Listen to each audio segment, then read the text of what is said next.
ایک رات جب کہ آسمان صاف تھا اور ستارے چمک رہے تھے، حضور سرور عالم صلی اللہ علیہ وسلم حضرت ام المؤمنین عائشہ صدیقہ رضی اللہ تعالی عنہا کے پاس تشریف فرما تھے۔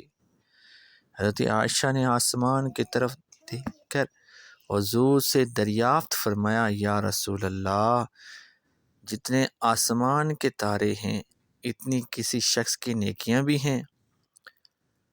حضور نے فرمایا ہاں۔ عائشہ صدیقہ نے عرض کیا، حضور وہ کس کی؟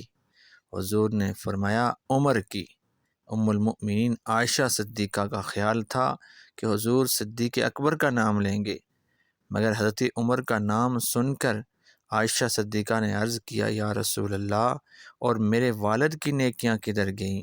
حضور صلی اللہ علیہ وسلم نے فرمایا، عائشہ، عمر کی سب نیکیاں ابو بکر کی نیکیوں میں سے ایک نیکی کے برابر ہیں۔ سبحان اللہ۔ صدیق اکبر کی بہت بڑی شان ہے، نبیوں کے بعد سب سے بڑا مرتبہ آپ ہی کا ہے، اور آپ جو شب ہجرت حضور صلی اللہ علیہ وسلم کی معیت میں رہے، اس ایک ہی نیکی کا اتنا بڑا درجہ ہے کہ آسمان کے تاروں کے برابر نیکیاں بھی اس ایک نیکی کے برابر نہیں ہو سکتی۔ اگر ویڈیو اچھی لگی تو چینل کو ضرور سبسکرائب کریں۔